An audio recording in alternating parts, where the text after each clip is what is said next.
Bonjour à tous, bienvenue sur Survivor Québec. Aujourd'hui, on parle de l'épisode 3 de la saison 42 de Survivor. Un gros épisode qui a eu plusieurs, je trouve, gros moments. Est-ce que c'est sûr qu'on est juste au troisième. J'ai l'impression qu'à date, c'est le meilleur de la saison. Je vais en discuter un peu au travers de l'analyse là, que je vais en faire. Je vais commencer dans aucun ordre particulier, là, à peu près l'ordre chronologique, mais ça va sauter un peu comme d'habitude dans le fond. Je vais commencer à parler de Marianne. Euh, j'ai vraiment... Tu sais, Marianne me fait de plus en plus penser... J'ai entendu ça, puis je deviens de plus en plus dans cette ligne de pensée-là. JT, ou JD, je pense, de la dernière saison. A de l'air un peu loose cannon, a de l'air... Ouais, pourquoi je dis ça? Ils reviennent de du Tribal Council qu'il y a eu à la fin de l'épisode 2. Puis, comment ça se passe? Elle arrive au camp, elle dit à tout le monde, hey, en passant, j'ai un vote de plus. Elle montre ça à tout le monde. Mais c'est la façon, c'est surtout la façon que ça s'est fait. Je vois pas pourquoi. Est-ce que, il y aurait plusieurs raisons pourquoi qu'on voudrait faire ça. Il y aurait une des raisons, ça serait parce qu'on est mal placé, puis on veut montrer au monde, hey, j'ai du pouvoir. Si tu veux me sortir, faut avoir du compte double contre moi. Par exemple. Ça pourrait être une raison. Sinon, oui. Mais là, c'est vraiment la situation, moi, que je parle, c'est la situation où on dit à tout le monde qu'on a un certain avantage. Par exemple, je pense, mettons Russell Lynn, c'est déjà arrivé qu'il ait son immunité qu'il se promène avec dans son cou, tu sais, pour flasher un peu au monde. Des choses comme ça s'est fait, tu sais. Il y a juste lui qui me vient en tête, mais ça s'est fait. Il y en a d'autres qui ont fait des choses comme ça. Tony avec son bag of tricks. Mais je sais pas si c'était explicite par contre. Des fois, c'était faux, peut-être, le bag of tricks. Je suis pas... en tout cas, revenons sur le sujet. Marianne, qui dévoile à le reste de sa tribu... Pardon. De la misère avec ma gorge, je vais peut-être pousser un peu aujourd'hui. Excusez-moi. Elle dévoile à toute sa tribu qu'elle a le double vote. Mais d'une façon juste comme super hype, super happy. C'est que j'ai pas l'impression qu'elle est consciente de la situation dans laquelle elle est. Peut-être qu'elle s'entend bien avec les gens avec qui elle est, mais même si elle s'entend bien avec les gens avec qui elle est, s'ils perdent un défi, il faut qu'ils s'entrevotent entre eux pour s'éliminer. J'ai pas l'impression qu'elle est entièrement consciente de ça. Probablement que je dirais que dans... Tabarnouche. Excusez-moi. Je pense que ça va vraiment être pénible tout le temps, tout ça comme ça. Je m'excuse. J'ai l'impression que dans l'épisode 2, elle était plus consciente de la situation. Pour ça, probablement qu'elle est allée chercher l'idole, des choses comme ça. Qu'elle l'a pas eu dans l'épisode 2 d'ailleurs. Mais je sais pas, je trouve vraiment que c'est un move-là de dévoiler à tout le monde un avantage qu'on a sans... Tu sais, c'est que des fois, tu essaies d'aller chercher du capital politique. Tu vas dire à une personne pour essayer de te faire une alliance avec, des choses comme ça. Ou tu as le choix de juste rien dire du tout. Mais je trouve, franchement, dans la position où elle semble être, je crois... Peut-être qu'elle est consciente, c'est mon impression que c'est elle la prochaine... personne de sa tribu qui pourrait se faire éliminer. Si elle pense ça, peut-être qu'elle essaye de montrer qu'elle a plus de pouvoir que ce que les autres pensent. C'est une hypothèse. Mais franchement, la manière que ça se fait, son physique, j'ai vraiment juste l'impression que est un peu Wild Cannon, puis que Loose Cannon, me semble c'est l'expression. En tout cas, franchement, Marianne, j'ai pas l'impression que stratégiquement, ça va être très, très, très développé, on va dire. Si je continue.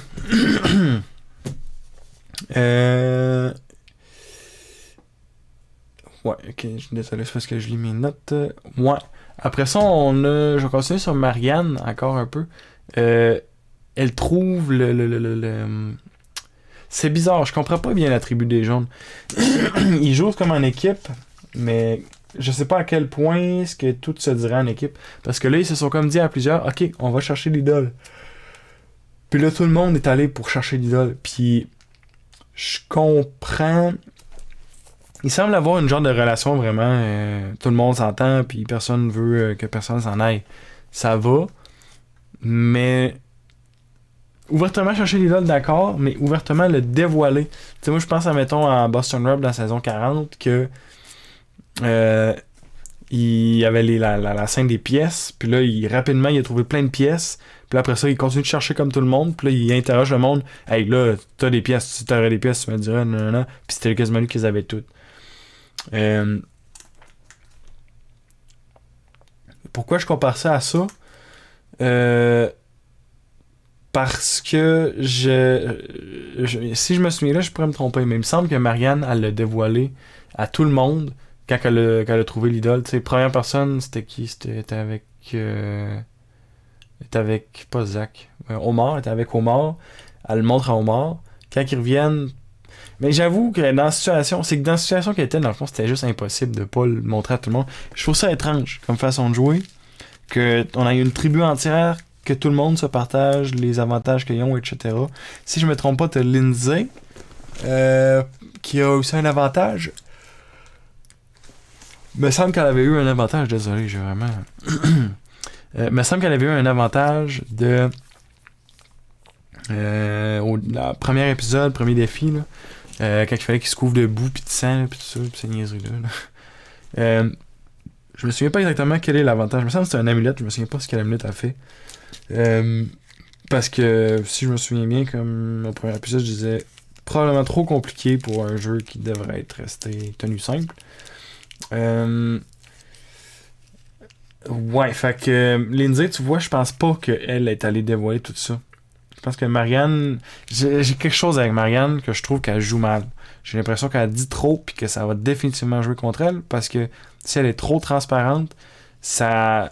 Y a pas de question à se poser, tu sais. Je me demande qui a les idoles, je me demande qui a les pouvoirs. Là, je me demande pas. Il y a Marianne. Donc, c'est plus facile, Marianne. Facile à convaincre les gens. Si tu as trop de pouvoir, les gens vont avoir peur de toi parce que si tu vas loin avec trop de pouvoir, t'es difficile à déloger. En tout cas, il y a quelque chose... J'aime pas trop comment Marianne joue. Si je continue avec Daniel. Dès le début de l'épisode, Daniel, je trouve... Il est pushy. Tu sais, au début de l'épisode, que je veux dire par pushy, c'est... Il push. Il veut. J'ai l'impression qu'il va devenir irritant. Puis même à la fin de l'épisode, franchement, je pense qu'on a comme la confirmation que Daniel... Pour le vrai, Daniel, il se rendra pas loin. Daniel, il se rendra vraiment pas loin. Là. Il est en train de vraiment se mettre un rôle de quelqu'un haïssable. Là. Comme c'est lui qui le développe en plus. Là. C'est vrai, ça vient de lui. Tu sais. C'est ça, quand il va... Pourquoi je dis qu'il est pushy présentement, c'est parce que quand il va voir Mike, puis il dit « Je veux lire les papiers, montre-moi les papiers », je sais pas si c'est quelque chose qui se fait couramment, surtout qu'il a déjà vu théoriquement ces papiers-là, même en pratique aussi, il les a vus, et Mike, il les a trouvés avec lui, puis il les a montrés, puis blablabla. Mais... je sais pas si c'est quelque chose de commun qui arrive souvent, ou si c'est vraiment Daniel, mais pourquoi qu'il fait ça? Il me semble que ça peut juste être irritant pour Mike, j'ai l'impression. Surtout quand que Daniel, justement, il volait les papiers pis tout. Puis là, il perd. Puis là, non, il perd l'idole, en fait. Puis là, il redonne à Mike le papier vide. Puis là, Mike, il dit, ah, il manque l'idole. J'ai des théories là-dessus que je vais exposer dans 2 secondes. Mais il y a quelque chose de Daniel, juste, il est irritant. Puis franchement, je pense que c'est pratiquement, surtout s'il continue à jouer comme il joue là, c'est pratiquement impossible qu'il gagne, qu'il se rende, je sais pas, ça va dépendre des joueurs avec qui, mais qu'il gagne, j'ai l'impression qu'il va avoir tapé son heure de trop de monde, puis que ça va être raison suffisante de pas vouloir voter pour lui. C'est bien dommage, là, mais là, c'est pas si pire, on n'est pas encore au merge, mais j'ai l'impression que, tu sais, Chanel, pour moi, il a perdu le vote de Chanel garanti, Mike, fort probablement, Lindsay, tu sais, même si à la fin de l'épisode, ils sont comme « Ah non, c'est correct, là, on te fait confiance. » J'ai l'impression qu'ils disaient juste ça pour qu'ils votent avec eux autres, puis qu'en vrai, tout le monde va vouloir sortir Daniel. Je vais revenir là-dessus plus tard. Mais franchement, Daniel, je trouve qu'il se met dans une horrible position présentement. Je me souviens pas c'est quoi l'analyse que j'avais fait de lui au début, ben dans l'analyse pré-saison en fait, mais présentement mon analyse c'est Daniel, genre, tu sais, dans l'épisode il se fait traiter de Snake, mais c'est genre ouvertement, tu sais, un Snake dans ma tête c'est un peu discret, ça essaie d'être travaillé dans l'ombre, tu sais. Mais lui, pour le vrai, c'était vraiment, je trouvais ça ridicule comment il agit. Là. On va en revenir un peu là-dessus plus tard, là, mais euh, pour revenir sur la perte des papiers puis des idoles puis tout ça, là, euh, ça m'a fait penser parce que pendant l'épisode, les gens disent que Daniel il perd sa gourde, il perd ci, il perd ça, il perd ses papiers. Euh, Est-ce que je pense pas que c'est une stratégie que Daniel se donne parce que même le confessionnal il a l'air un peu clumsy. Par contre, est-ce que ça pourrait être une stratégie que quelqu'un voudrait adopter? Je m'explique. Je suis un joueur de Survivor, j'arrive dans mon camp, je prends ma bouteille d'eau, un peu plus tard, j'ai une fourchette, une cuillère plutôt pour le riz, je prends la cuillère, puis tu sais, j'oublie des trucs. Là, après ça, je vais voir les gens. Hey, est-ce que quelqu'un veut ma bouteille d'eau? Non. Ah, ben là, il me faut vraiment de l'eau. Moi, j'ai soif, là, mais je veux ma bouteille, là. Si on perd une bouteille, c'est vraiment pas drôle. Je vais aller la chercher, je dois l'avoir oubliée au puits. T'as facilement 5 à 10 minutes de libre que tu peux aller fouiller pour une idole. Toujours à faire attention parce qu'il faut que tu jauges le temps que tu vas passer. Il faut toujours que tu surveilles le temps que tu vas passer à chercher une idole. Mais j'ai l'impression que tu as un alibi, peut-être pas solide, mais t'en as un. Comparativement à d'autres personnes qui disent juste ouais, je cherchais des plantes. Non. Genre, ça pogne pas, ça pogne jamais cette affaire-là. Donc, ouais, est-ce que c'est une stratégie d'être clumsy puis de perdre ses trucs? Pour Daniel, j'ai l'impression que non. Mais à l'avenir, j'ai l'impression que ça pourrait. Parce que pour le vrai, même chose avec l'idole. Est-ce qu'il aurait pu dire je veux lire le papier? Là, il fait ça, fait ci. Perd l'idole, n'est pas capable de la retrouver, mais par exprès, genre il la pitch dans un trou, je sais pas quoi. Ça dépend. Je sais qu'il y a des règles là, sur Survivor aussi, là, sur la destruction, des trucs comme ça, là, mais est-ce que ça pourrait comme bypass? Est-ce que ça arrive à la limite de la règle, dans le fond? Si ça arrive à la limite de la règle, je pense que c'est correct. Puis, en tout cas, j'ai l'impression qu'il y a une stratégie possible à avoir là-dedans. Si c'est pas une stratégie pour peut-être détruire l'idole de quelqu'un ou gaspiller l'idole de quelqu'un, minimalement ça peut être une stratégie pour aller fouiller pour une idole en disant ah j'ai perdu ma bouteille d'eau, il faut que j'aille la chercher là. Je crois que je l'ai laissée au puits ou ça peut être ailleurs. Au puits c'est comme simple comme mais tu peux dire ah me semble je l'avais laissé quand que je cherchais telle affaire, j'allais chercher du bois puis j'ai oublié de la reprendre. C'est du temps pour aller fouiller tu sais. En tout cas. Il y a quelque chose là-dedans. Si je continue, sinon, j'aime bien au challenge la stratégie de Mike. Il a entendu Marianne dire la phrase bizarre sur les lapins, puis je sais pas quoi. Les lapins en mailbox, ou je sais pas trop. Là. Puis Mike l'a reconnu la phrase. Mike n'a pas dit sa phrase. Puis je respecte son sang-froid, son attitude. Je crois que c'est la bonne chose à faire, qu'est-ce qu'il fait. Il attend que tout le monde ait dit sa phrase pour que lui ensuite dise sa phrase. Si jamais les bleus ne disent pas leur phrase, ben ils diront rien, tu sais, simplement. Pourquoi je pense que c'est la bonne chose à faire? J'ai l'impression, ben, exactement ce qu'il dit en fait, c'est que t'as pas besoin de donner plus que ce que t'as à donner, tu sais. Là, le seul truc qui pourrait backfire un peu, c'est que donner de l'information, c'est ce que je veux dire. Le seul truc qui pourrait backfire, c'est si plusieurs joueurs se mettent à penser comme ça, puis que là, plusieurs joueurs se retiennent de dire justement qu'ils ont leur avantage, ben là, la phrase funnée, là. The Beware of Advantage, en fait. Je pense qu'il pourrait, il pourrait avoir un facteur de risque de manquer une possibilité, mais je pense quand même que garder la tête froide puis dire j'ai confiance que les autres vont peut-être avoir la pression de dire leur phrase versus moi que je me contente Puis j'ai confiance. T'sais. Je sais pas. J'aime la façon que Mike a choisi de contrôler son Beard Vintage. Il garde la tête froide. J'adore. Puis, si on continue, justement, ça c'était au challenge. Au challenge, j'ai trouvé.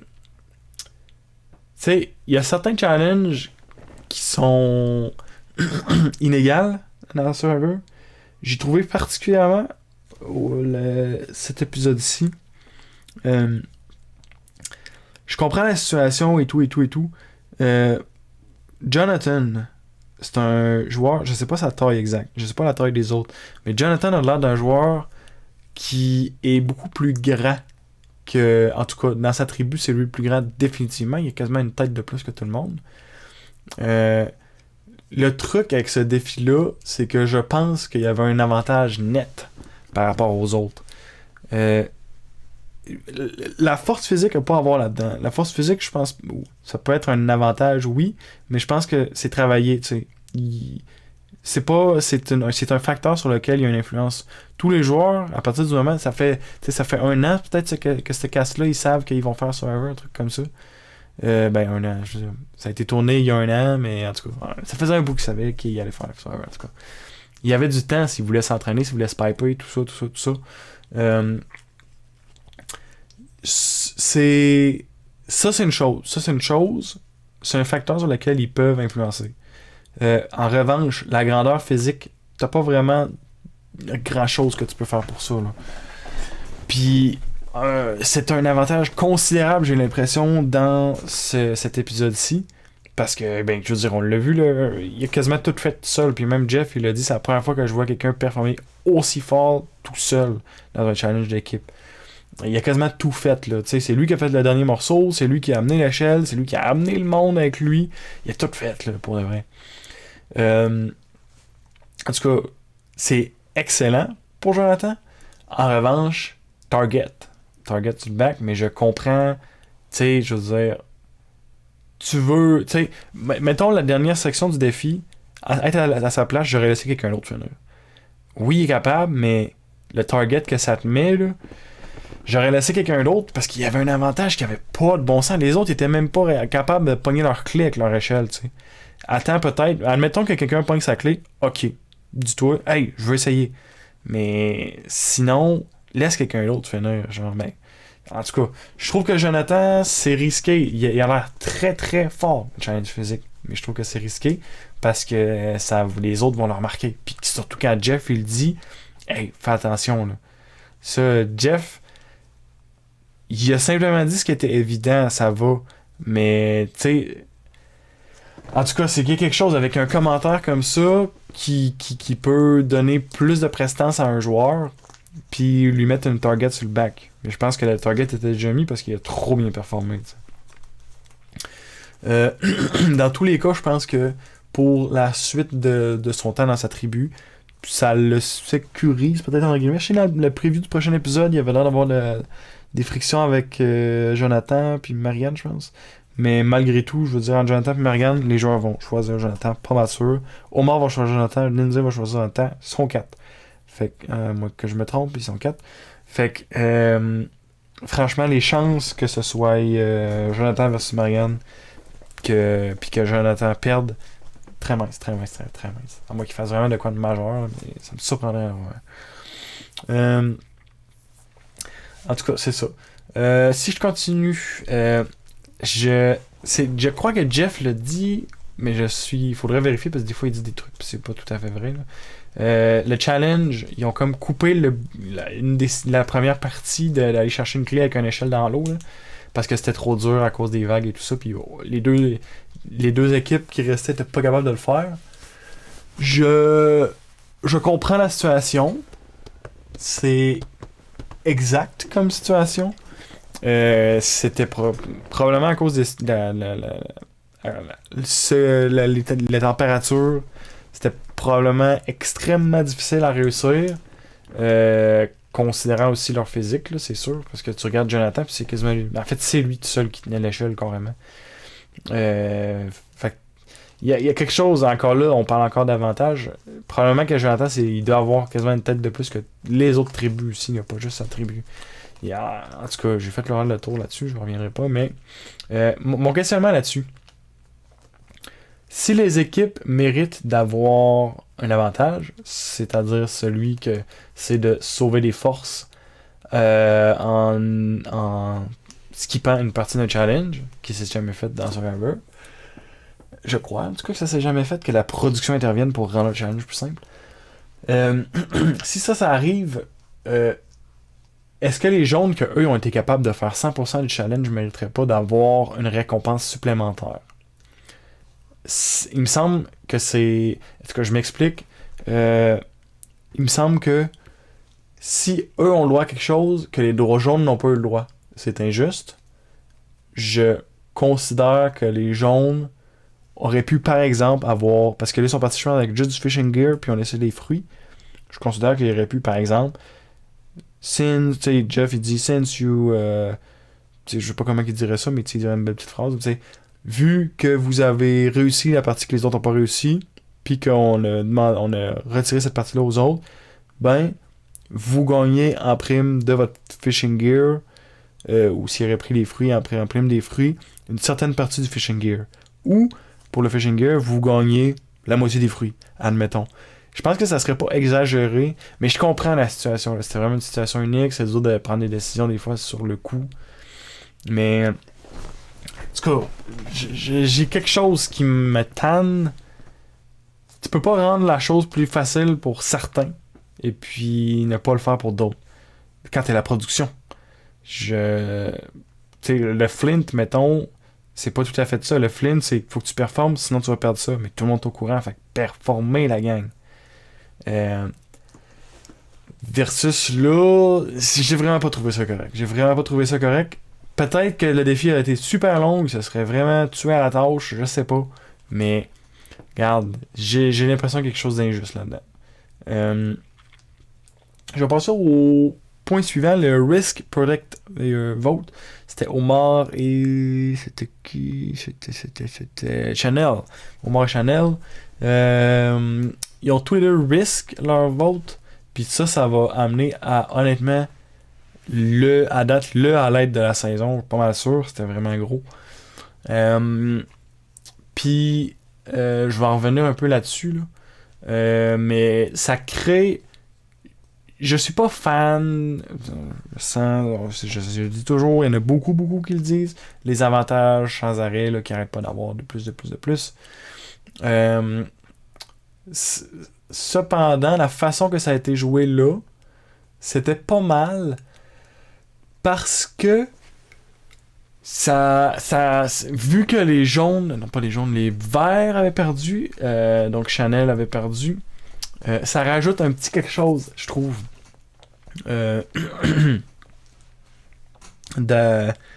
d'avoir eu ce truc-là, parce que là, Chanel perdait son vote, vu que les deux ont risqué au Montréal.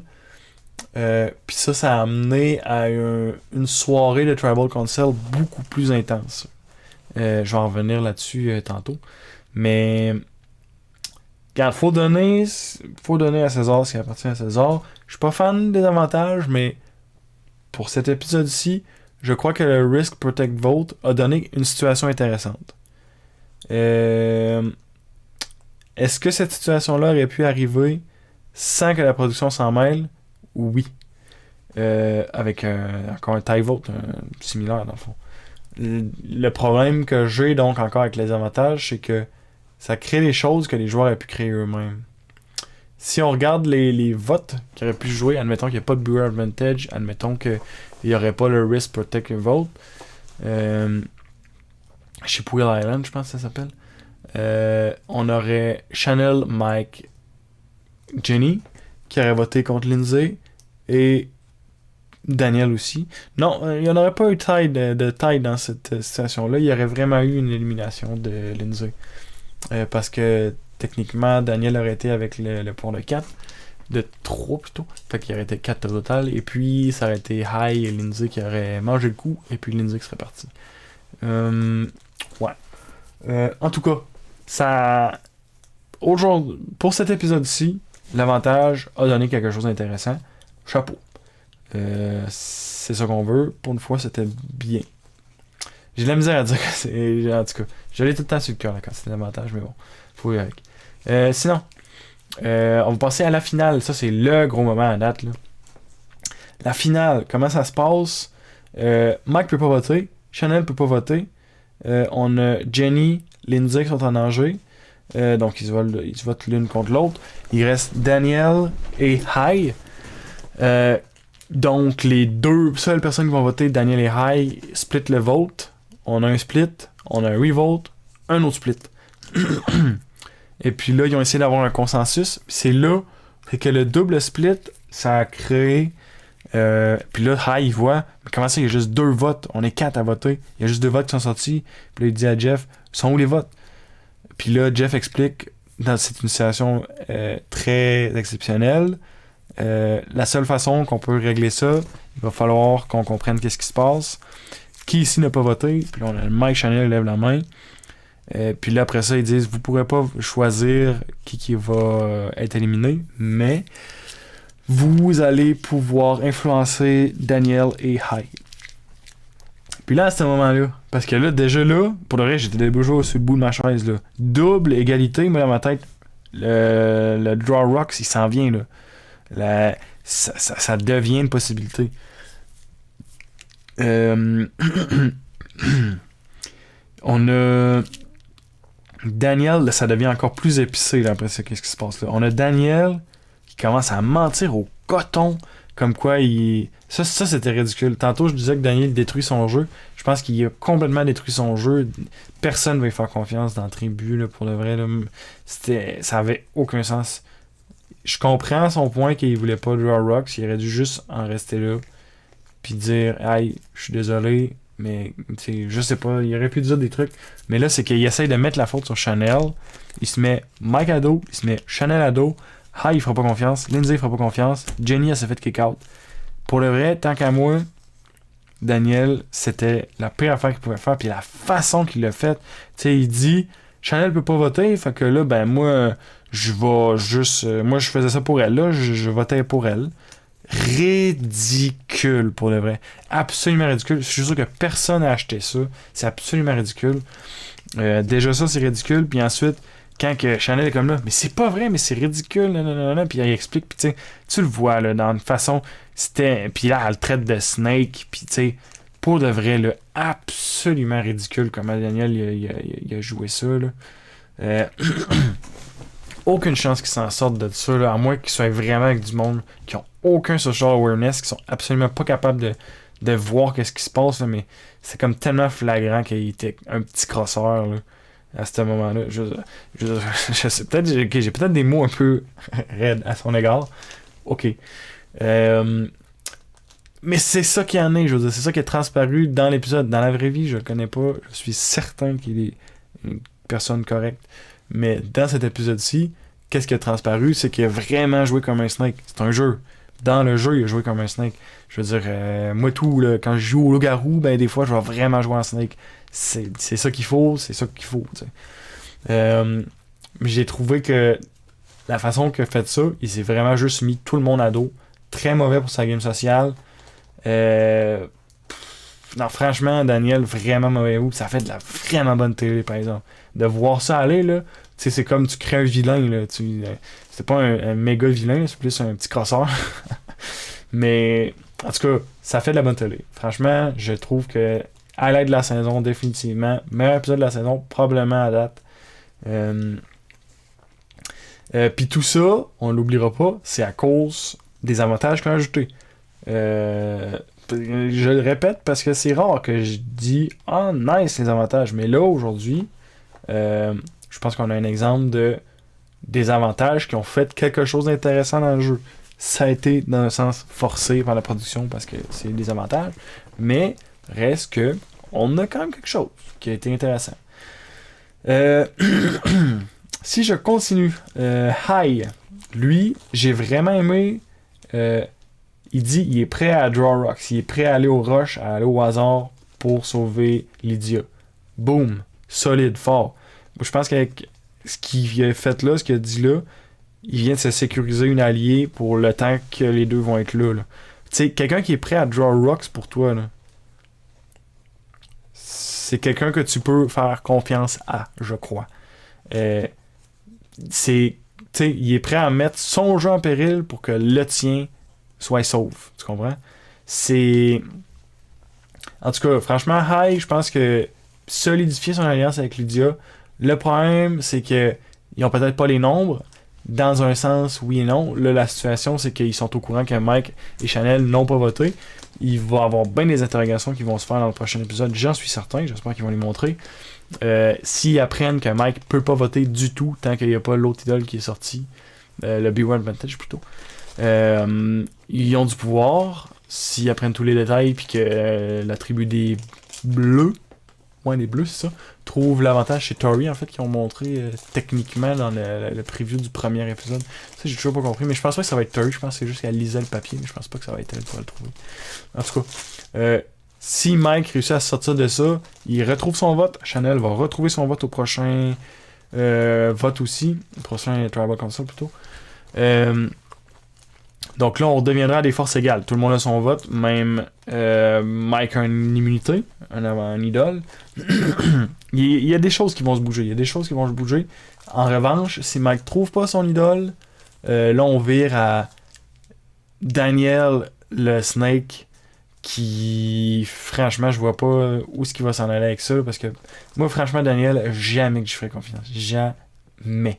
Avec ce qu'il vient de faire là, aucune chance que je fasse confiance. 0%. Si tu le fais une fois, tourne le dos à tes alliés de même, tu vas le faire 2 fois. Garanti. Aucune chance. Moi, je te dis, là, prochain que je vote, Daniel. Boum, direct. Je m'en fous, rien à faire. Tout le monde va être content. Regarde, là, on a peut-être nos différents, là, mais regarde. Daniel, un rat, tu sors ça de là, un snake plutôt. Je deviens vraiment négatif. Désolé, Daniel. Mais ouais, c'est ça. En tout cas, High Lydia, ils ont de la route à faire, mais c'est pas impossible. Puis faut pas qu'ils soient vus comme un power couple, par exemple, parce que ça, c'est jamais une bonne chose. Courte parenthèse sur Big Brother Célébrité au Québec actuellement. Le power couple de Eleonore et Claudia, je catch pas pourquoi le monde, ça fait pas. Pour de vrai, là, t'es rendu genre en finale 6, 5, 4. C'est quand que tu te rends compte qu'ils sont en paquet 2? C'est ridicule, là.